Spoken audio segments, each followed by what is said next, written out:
구원하여 주신 우리 구주 예수님 이름으로 감사하며 기도합니다. 아멘. 네, 마스크를 벗고 말씀을 드리겠습니다.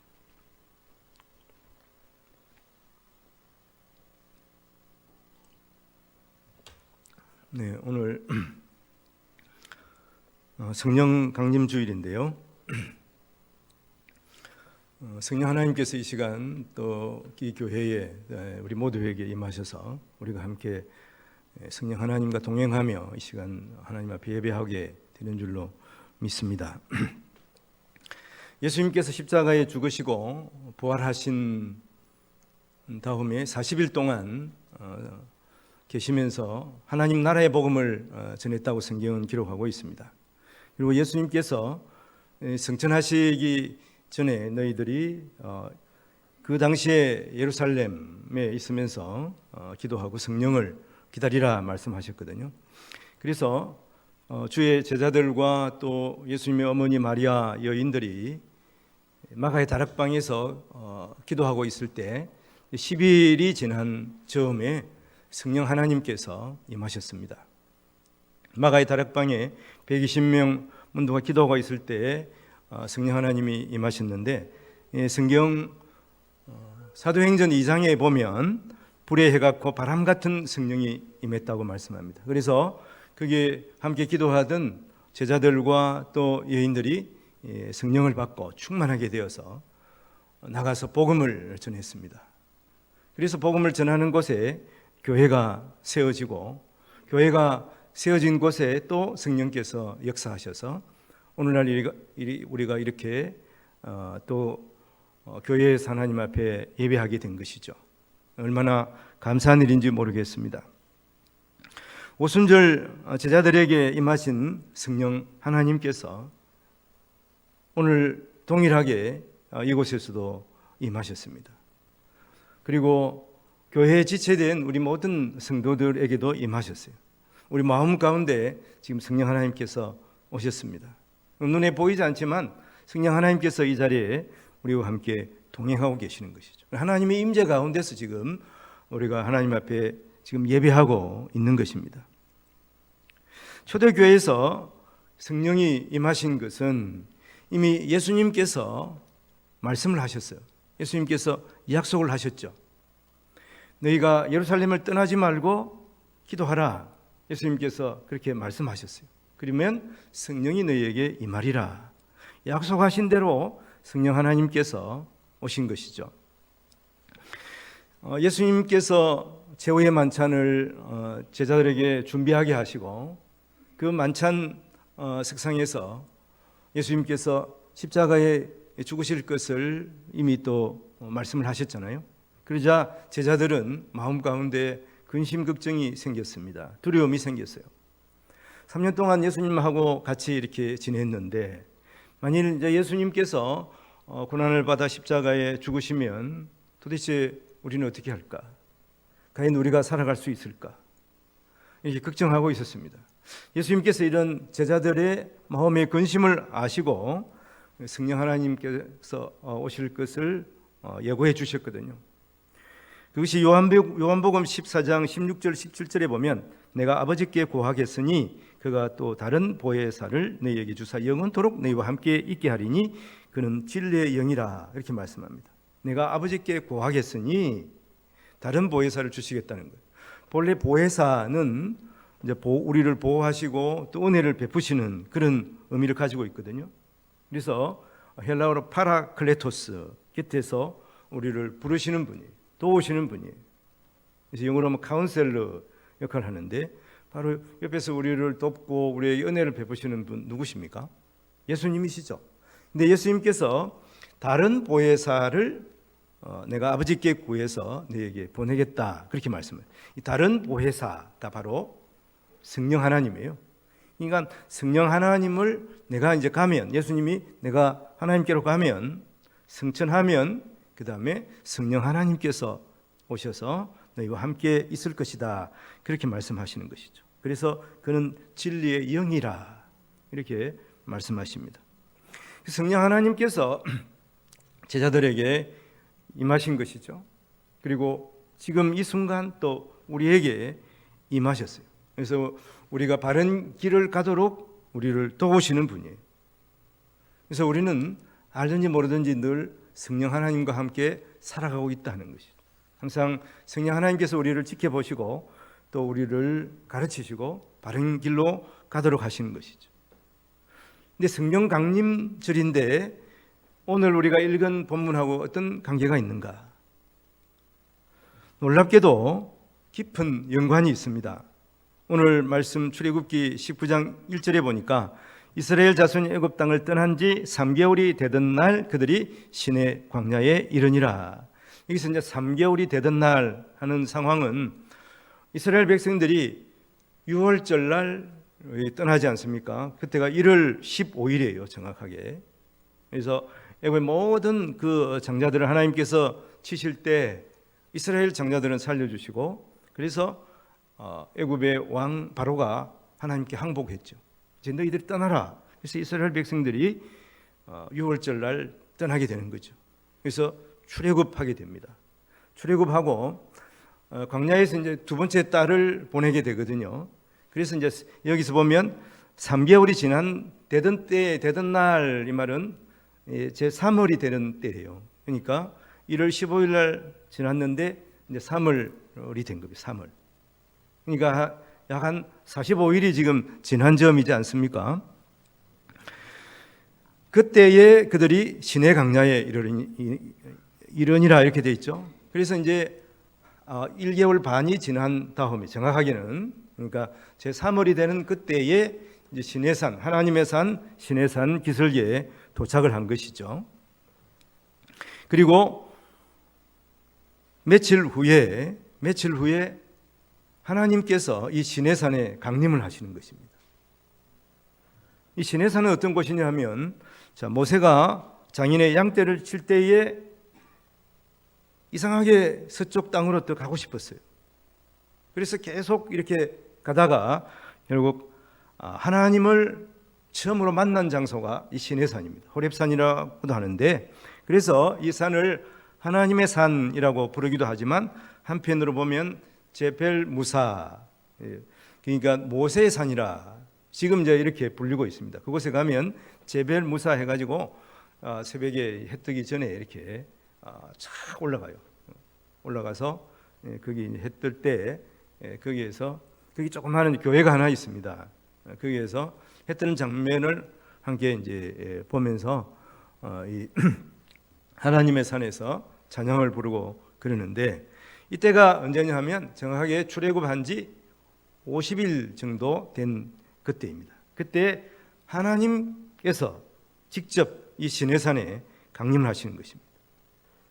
그래서 오순절은 이 두 가지 의미를 가지고 있어요. 성령 강림절이기도 하지만 시내산에서 하나님이 강림하신 그러한 날이에요. 하나님께서 이제 강림하셔서 백성들을 만나고, 또 이 출애굽기 19장 이후에 20장에서 이제 십계명을 말씀해 주시지 않습니까? 그리고 모세를 통해서 각종 법도를 지키도록 이스라엘 백성들에게 이렇게 가르치시는 이러한 내용을 기록한 것을 볼 수가 있습니다. 하나님은 오늘 본문에서 시내산에서 강림하셔서 하나님의 백성들에게 말씀을 전해 주시기를 원하시는 것이죠. 하나님께서 하나님의 백성들을 찾아온 것이에요. 이 세상의 다른 우상들은 자기를 찾아오라 그러거든. 사람이 찾아가거든. 근데 우리가 믿는 하나님은 우리를 찾아오시는 것이죠. 하나님의 백성들을 찾아서 시내산에 강림하셨습니다. 그래서 읽진 않았습니다만 19장 10절 11절에 보면 여호와께서 모세에게 이르시되 너는 백성에게로 가서 오늘과 내일 그들을 순결하게 하며 그들에게 옷을 빨게 하고 준비하게 하여 셋째 날을 기다리게 하라. 이는 셋째 날에 나 여호와가 온 백성의 목전에서 시내산에 강림할 것이니. 그래서 백성들이 하나님을 맞을 준비를 하라고 말씀하시는 거예요. 그래서 셋째 날이 되면 그때 하나님께서 시내산에 강림해서 하나님의 백성들, 이스라엘 백성들을 만나시겠다는 것입니다. 왜 하나님께서 이스라엘 백성들을 만나기 위해서 시내산에 강림하실까요? 그리고 또 오늘 성령 강림 주일, 성령 하나님께서 우리에게 임하셨는데, 우리에게 임하셔서 성령 충만하게 하시고, 또 우리가 어떻게 하기를 원하시는 것인가, 우리가 어떻게 살기를 원하시는 것인가 하는 것을 오늘 말씀을 통해서 함께 나누기를 원합니다. 먼저 하나님께서 자기 백성들을 만나시고자 하는 것은 어떻게 하나님의 백성들을 구원하셨는지 이것을 가르쳐 주시기 위함이에요. 알게 하시기 위해서 하나님께서 시내산에 강림하신 것이, 그리고 성령 하나님께서 이 땅에 오셔서 또 우리에게 성령 충만하게 하신 이유인 것입니다. 오늘 4절에 보면 내가 애굽 사람에게 어떻게 행하였음과 내가 어떻게 독수리 날개로 너희를 업어 내게로 인도하였음을 너희가 보았느니라. 내가 애굽 사람에게 어떻게 행하였음과, 하나님께서 어떻게 행하셨습니까? 이스라엘 백성들을 구원하시기 위해서 애굽에 10가지 재앙을 내리셨잖아요. 그래서 그 마지막 이 장자를 다 치시는 이 하나님의 마지막 10번째 재앙을 내리실 때 애굽의 왕은 하나님 앞에 항복을 한 것이죠. 그래서 하나님의 백성들이 출애굽하여 이제 광야로 나오고 약속한 가나안 땅으로 나가게 되는 것입니다. 이것은 하나님께서 이미 약속을 하셨어요. 제일 먼저 누구에게 약속을 하셨냐 하면은 아브라함에게 약속을 하셨잖아요. 그것이 창세기 12장 2절에 기록이 되어 있습니다. 내가 너로 큰 민족을 이루고 네게 복을 주어 내 이름을 창대하게 하리니 너는 복이 될지라. 너로 큰 민족을 이루고, 그 아브라함의 자손으로 큰 민족을 이루게 하시겠다는 것이죠. 그래서 애굽에서 그들이 노예로 살았지만 400년 동안 살면서 큰 민족이 된 것이죠. 그래서 큰 민족을 이루고 나오게 하신 것입니다. 한편 창세기 15장 13절 14절을 보면 여호와께서 아브라함에게 이르시되 너는 반드시 알라. 네 자손이 이방에서 객이 되어 그들을 섬기겠고 그들은 400년 동안 네 자손을 괴롭히리니 그들이 섬기는 나라를 내가 징벌할지며 그 후에 네 자손이 큰 재물을 이끌고 나오리라. 하나님께서 아브라함에게 약속하신 대로, 사람은 400년이 지나면 잊을 수밖에 없죠. 내가 400년 전에 잊지도 않았기 때문에. 그리고 400년 후에 뭐 어떤 일이 있을까 별로 관심이 없습니다. 하나님께서는 다 이렇게 온 세상을 주관하시고 역사를 주관하시는 것이죠. 정확하게 430년이 되었을 때 하나님께서는 이스라엘 백성들로 애굽에서 나오게 하시는 것이죠. 그리고 나올 때도 그냥 나오게 하시는 것이 아니라 애굽 사람들의 금은과 의복을 다 챙겨서 나오게끔 하셨어요. 그래서 이스라엘 백성들 나올 때 사실은 다 부자가 되어서 나온 것입니다. 하나님께서는 이렇게 다 계획하신 대로 이루어 가시는 분이에요. 우리는 짧은 100년의 세월, 100년까지 사시는 분이 많지는 않죠. 그래서 우리는 조급할 수밖에 없어요. 그냥 우리도 긴 안목에서 우리의 그 자손들을 바라보면서 살아야 되는 거예요. 미래를 바라보면서 살아야 되는데 우리는 내일을 알 수 없기 때문에 하나님을 의지하고 또 하나님께서 주시는 지혜로 우리가 다음 세대를 생각하면서 살아가야 하는 것입니다. 하나님께서는 잊지 않으시고 이스라엘 백성들을 인도하여 내셨습니다. 하나님께서는 그 약속을 지키시기 위해서 연약한 어린 독수리 같은 이스라엘 백성들을 업어서 인도하셨습니다. 이 말씀은 지금 이스라엘 민족이 사실은 연약하여 그들이 200만이나 되는 그러한 사람들이 함께 나왔지만 마치 어린 나이와 같이 연약했어요. 그래서 어머니의 품 안에 있는 아이처럼 하나님께서 지금 이스라엘 백성들을 안고 계시는 것이죠.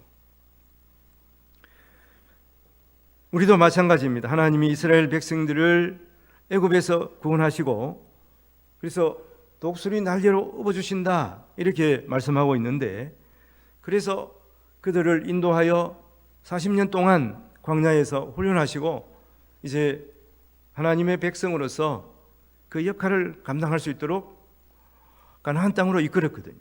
그래서 가나안 땅을 정복하게 하신 것이죠.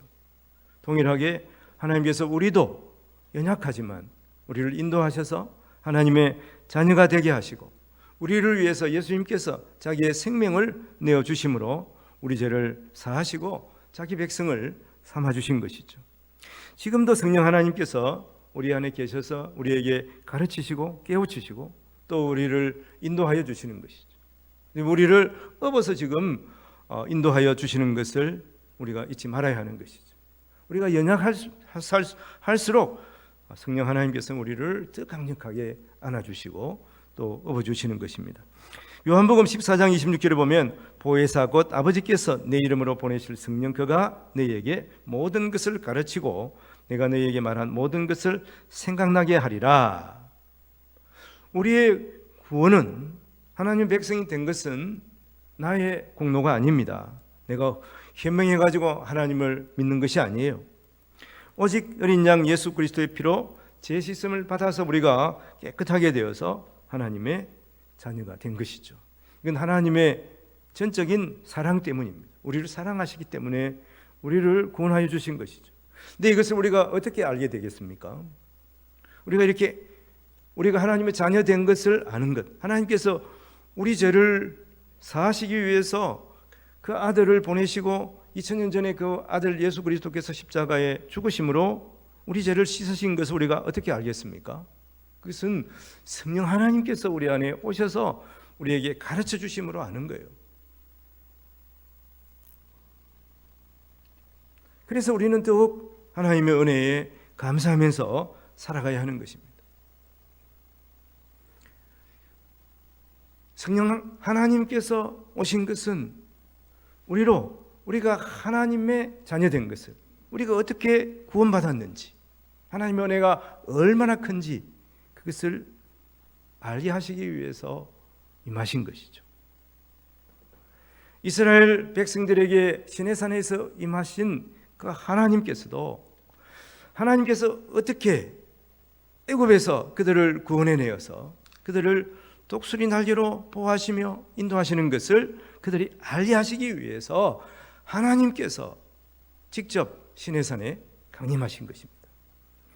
두 번째로는 하나님의 백성 이스라엘을 하나님의 소유로 삼으시기 위해서 하나님께서 강림하신 거예요. 성령 하나님께서도 우리를 하나님의 소유가 되시게 하시기 위해서 성령 하나님께서 임하신 것입니다. 5절 말씀에 보면 세계가 다 내게 속하였나니 너희가 내 말을 잘 듣고 내 언약을 지키면 너희는 모든 민족 중에서 내 소유가 되겠고, 이스라엘 백성들을 하나님의 소유 삼으시기 위해서 하나님께서 시내산에 오셨어요. 성령 하나님께서 오신 것도 우리를 하나님의 소유 삼으시기 위해서, 소유가 되게 하시기 위해서 성령 하나님께서 오신 것입니다. 오늘 말씀에 보면 너희가 내 소유가 되겠고 그렇게 말씀한 이 소유라는, 우리가 생명사람 교재에 보면 히브리어 소유가 무엇입니까? 세굴라라는 뜻인데, 세굴라는 보석이라는 뜻이에요. 보배라는 뜻이에요. 그러니까 하나님께서 우리를 보배 삼으셨다. 하나님께서 우리를 보석처럼 여기고 귀하게 사랑하시겠다, 이런 의미를 가지고 있습니다. 하나님께서는 이미 이스라엘 백성들이 이것을 보여주셨지 않습니까? 애굽의 모든 장자를 칠 때에 특별히 어린 양의 피를 문설주와 그리고 좌우 임방에 바른 이스라엘 백성의 집은 하나님께서 건너가셨어요.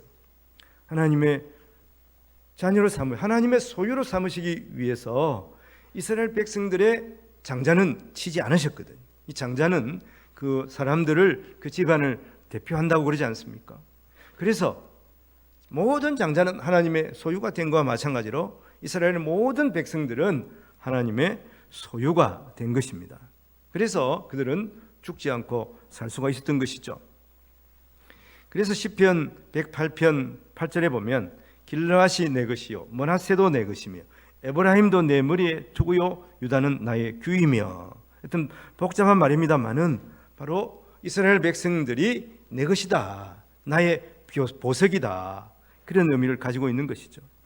그래서 이사야 43장 1절 2절 보면 야곱아 너를 창조하신 여호와께서 지금 말씀하시느니라 이스라엘아 너를 지으신 이가 말씀하시느니라 너는 두려워하지 말라 내가 너를 구속하였고 내가 너를 지명하여 불렀나니 너는 내 것이라 네가 물 가운데 지날 때에 내가 너와 함께 할 것이라 네가 강을 건널 때에 물이 너를 침몰하지 못하게 할 것이라 네가 불 가운데 지날 때에 타지도 않게 할 것이며 불꽃이 너를 사르지도 못하게 하겠다. 하나님께서 이렇게 하나님의 백성들을 보호하시겠다 말씀합니다. 하나님께서 자기 백성을 삼으시고 이스라엘 백성들을 사랑하셨어요. 기뻐하셨어요. 동일하게 우리에게도 그렇습니다. 하나님께서 우리 한 사람 한 사람들을 하나님의 자녀 삼으시고 기뻐하신 것이죠. 그리고 사랑을 베푸시기를 너무나 좋아하신 것이죠. 한량없는 사랑을 우리에게 부어주시는 것입니다. 그래서 그 아들을 주시기까지 우리를 사랑하시는 것이 아니겠습니까? 우리가 너무나 잘 아는 요한복음 3장 16절 하나님이 세상을 이처럼 사랑하사 독생자를 주셨으니 이는 그를 믿는 자마다 멸망하지 않고 영생을 얻게 하려 하심이라 말씀하십니다. 하나님께서 우리를 너무나 사랑하신 증거는 바로 그 아들을 주시기까지 사랑하셨다 하는 것이죠. 우리가 예수 그리스도를 믿어 구원을 얻게 하시려고 그렇게 하신 거예요. 그래서 우리가 예수 그리스도를 믿는 믿음으로 말미암아서 하나님의 자녀가 된 거예요. 예수님 자리에 있다고 그래요. 우리가 교만해서 그런 것이 아니라 예수님만큼 자기 아들만큼 어떻게 보면 아들보다 더 하나님께서 우리 한 사람 한 사람들을 더 사랑하신다고 하는 것입니다. 우리는 하나님께서 너무나 사랑하는 아들, 딸이 된 것이에요. 우리가 은혜가 대단한 공로가 있어서 그런 게 아니에요. 어쩐지 하나님께서 우리를 사랑하신 것이죠. 그럼 우리가 자녀를 사랑함에 있어서 조건이 있습니까? 그냥 자녀이기 때문에 내 아들, 딸이기 때문에 사랑한 거죠. 그래서 한량없는 그러한 그러한 사랑을 베풀어 주지 않습니까? 그래서 이사야 43장 4절에 보면 네가 내 눈에 보배롭고 존귀하며 그냥 보기만 해도 너무 좋은 거예요. 보기만 해도 너무 기쁜 것입니다. 눈에 넣어도 아프지 않을 것 같은 존재가 된 것이에요. 하나님 앞에 우리가 그런 존재라고 하는 것입니다. 하나님은 사랑의 하나님이에요. 그런 사랑을 베풀기 위해서 베푸시려고 우리를 자녀 삼아 주신 것입니다. 사실 우리가 이것을 알고 감사하면서 예수님을 믿어야 되는데 우리 자신들을 보면 부족한 게 많아가지고 과연 하나님께서 나를 그렇게 사랑하실까? 나는 하나님의 사랑받을 존재가 되지 못해. 이렇게 스스로를 비하하는 그러한 부분들이 외로 있다고 하는 것이죠. 그렇지가 않습니다. 하나님은 너무나 우리를 사랑하세요. 그 아들만큼 사랑한다고 생각해 보십시오. 예수님만큼 우리를 사랑한다고 생각해 보십시오. 우리에게 이러한 사랑을 베푸신 분이 하나님이세요. 우리가 어떻게 기뻐하지 않겠습니까? 이거보다 큰 행운이 어디 있겠습니까? 그래서 로마서 8장 14절 15절에 보면 무릇 하나님의 영으로 인도함을 받은 사람은 곧 하나님의 아들이라 너희는 다시 무서워하는 종의 영을 받지 아니하고 양자의 영을 받았으므로 우리가 아빠 아버지라 부르느니라. 하나님을 아빠라고 부를 수 있는 이 놀라운 자격이 우리에게 주어졌어요. 여러분 세상의 왕에게 세상의 대통령에게 아빠하고 부른 사람이 얼마나 큰 영광이겠습니까? 그러나 이 세상의 그 어떤 왕이나 그 어떤 대통령보다 1000만 배 더 위대하고 높으신 분이 하나님이신데 그 하나님을 향하여 우리는 아빠라고 부를 수가 있는 거예요. 이게 실감이 나야 돼요. 실감이 나지 않지만 사실이 그렇다고 하는 것입니다. 여러분 수천억 부자의 양자가 된다고 생각해 보십시오. 그 기업을 잇는 자녀가 된 것이에요. 얼마나 막 감격되겠습니까? 근데 우리 하나님은 온 천지를 다 소유하신 전능하신 하나님, 온 세상을 창조하신 하나님, 또 생명의 주인 되신 하나님이시지 않습니까? 그 하나님이 우리의 아버지가 된 것입니다. 우리의 아빠가 된 것이에요. 그리고 그 하나님이 우리에게 무한한 복을 주시기를 원하시고 영원한 생명을 주십니다.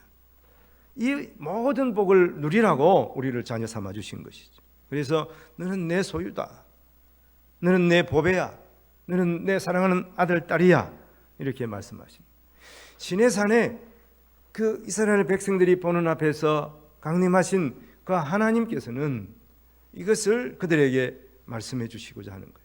너희들이 얼마 전에는 애굽의 노예였지만 이제는 나의 소유가 되어 내 아들, 딸이야. 하나님께서 이것을 가르쳐 주시기, 알리하시기 위해서 시내산에 강림하신 거예요. 동일하게 성령 하나님께서 우리에게 오셨습니다. 우리가 하나님의 자녀된 것을 우리 마음속에 분명하게 알리하시기 위해서 성령 하나님께서 오셔서 우리에게 말씀하시는 거예요. 성령 하나님은 아버지 하나님의 영이에요. 예수 그리스도의 영입니다.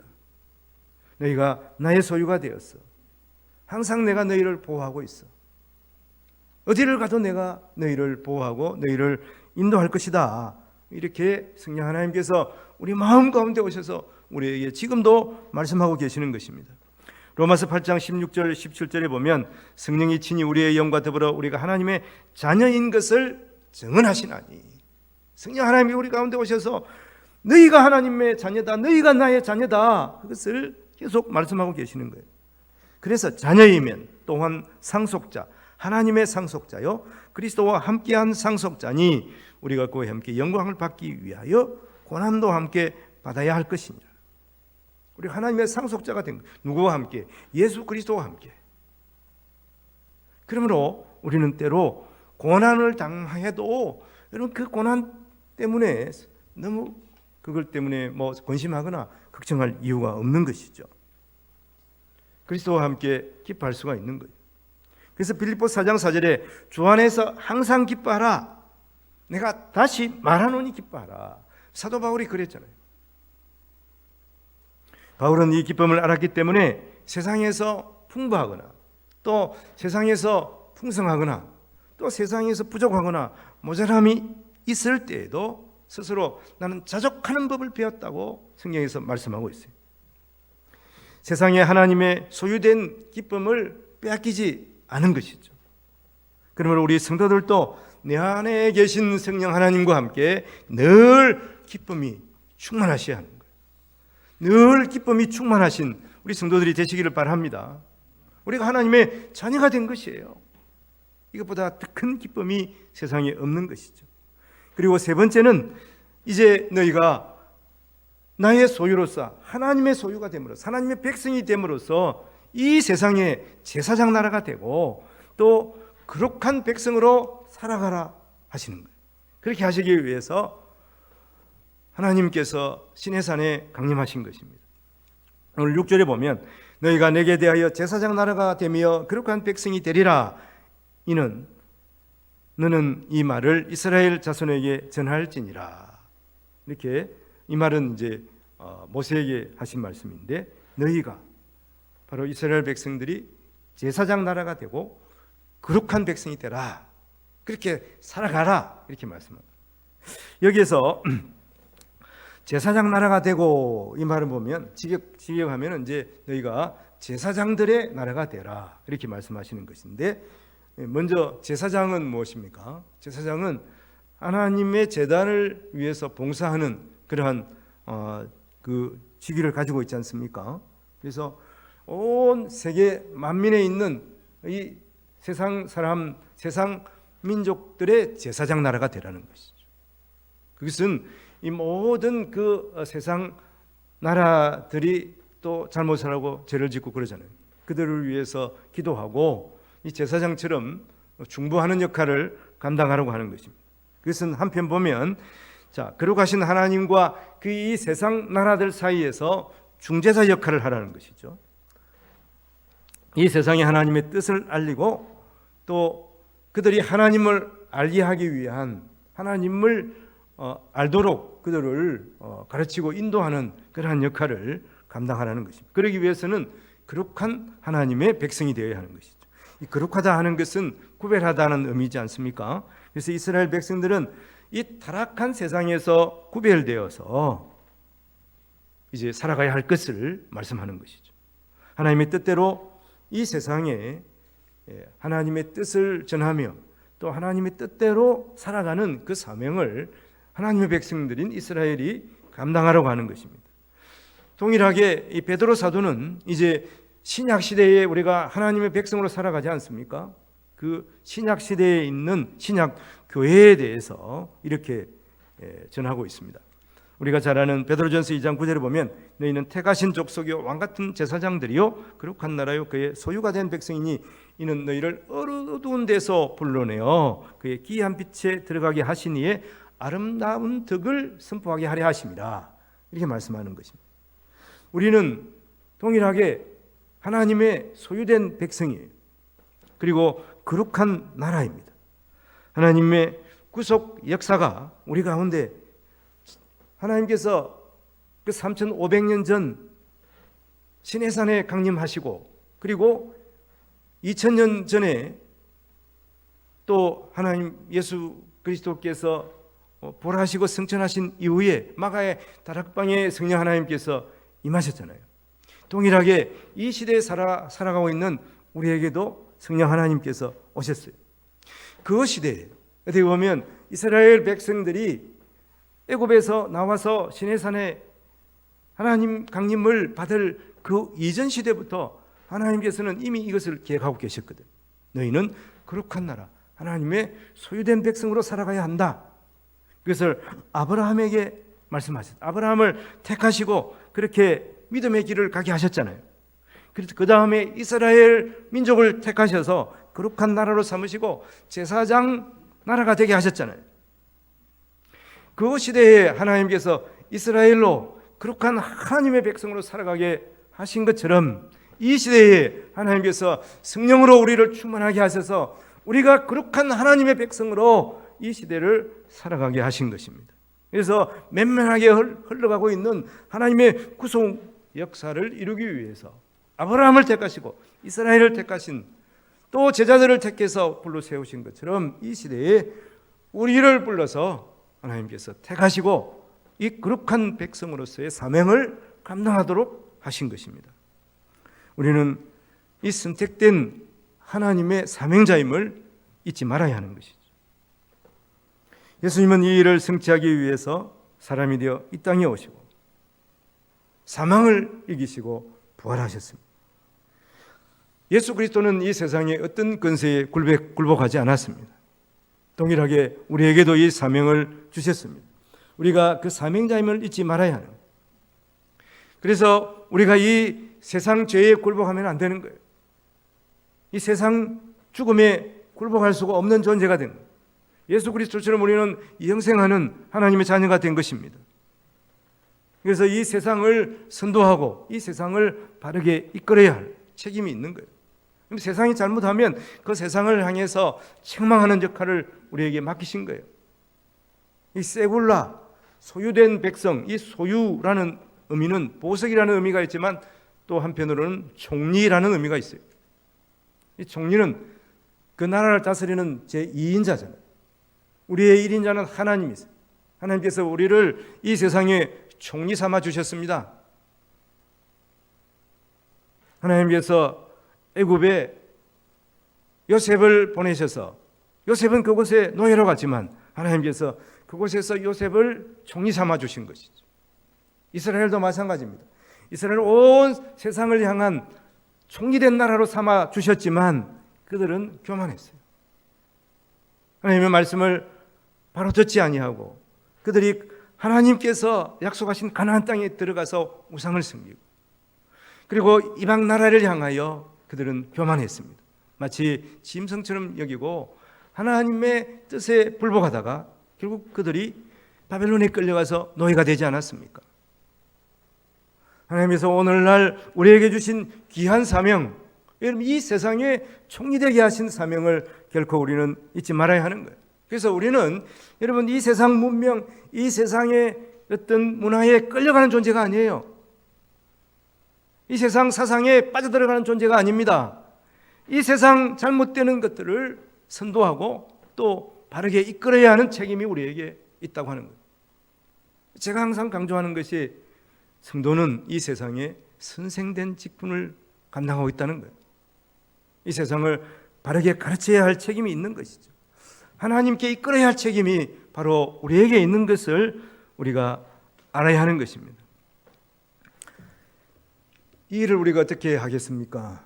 우리 자신이 무슨 대단한 힘이 있습니까? 지혜가 있습니까? 그래서 성령 하나님이 오신 거예요. 그 일을 잘 할 수 있도록 성령 하나님께서 도우시는 거예요. 그래서 우리는 어떻게 하든지 성령 하나님을 의지해야 되는 거예요. 성령 하나님과 동행해야 되는 것입니다. 예수님께서 십자가에 달리시기 전에 제자들에게 약속하셨지 않습니까? 요한복음 16장 7절에 보면 내가 너희에게 실상을 말하노니 내가 떠나가는 것이 너희에게 유익이라. 내가 떠나가지 아니하면 보혜사가 너희에게로 오시지 아니할 것이요 가면 내가 그를 너희에게 보내리라. 그래서 예수님께서 약속하신 성령을 우리에게 주신 것입니다. 성령을 우리가 어떻게 받습니까? 예수 그리스도를 주로 고백하는 자는 성령을 주시겠다고 주님께서 약속하신 거예요. 그래서 고린도전서 12장 3절에 보면 내가 너희에게 알려노니 하나님의 영으로 말하는 자는 누구든지 예수를 저주할 자라 하지 아니하고 성령으로 아니하고는 누구든지 예수를 주시라 할 수 없느니라. 예수 그리스도를 주님이라고 고백하는 자들은 성령을 받은 자들이라 하는 것입니다. 그러면 우리는 예수 그리스도를 주님이라고 고백하지 않습니까? 그래서 내 안에 하나님이 오신 거예요. 성령 하나님이 내 안에 임하신 것입니다. 그래서 우리는 지금 성령 하나님과 동행하고 있어요. 내가 알든지 모르든지 내가 예수 믿는 사람이면 성령 하나님이 내 안에, 성령 하나님이 누구십니까? 온 세상을 창조하신 하나님의 영이에요. 우리를 위해서 십자가를 지신 예수 그리스도의 영이에요. 그 하나님이 우리와 함께 하시고 우리 안에 계신다 하는 것입니다. 그래서 고린도전서 3장 16절에 너희는 너희가 하나님의 성전인 것과 하나님의 성령이 너희 안에 계시는 것을 알지 못하느냐? 너희가 하나님의 성전인 것과 하나님의 성령이 너희 안에 계시는 것을 알지 못하느냐? 우리 안에 하나님이 계신다고, 하나님이 함께 하신다는 것이죠. 그래서 우리는 하나님의 전인 것입니다. 거룩한 하나님의 성전이 된 것과 성령 하나님 우리 안에 계신 것을 믿고 살아가는 복된 우리 모든 성도들이 되시기를 주님의 이름으로 축원을 드립니다. 3500년 전 시내산에 강림하신 그 하나님, 그리고 2000년 전 마가의 다락방에 임하신 성령 하나님, 바로 우리가 하나님의 자녀된 것을 말씀하여 주십니다. 그리고 소유된 백성으로서 이 땅에서 거룩한 하나님의 백성으로 살아가라고 말씀하시고 성령 하나님께서 그렇게 살아가도록 또 우리에게 임하셔서 능력을 주시는 것입니다.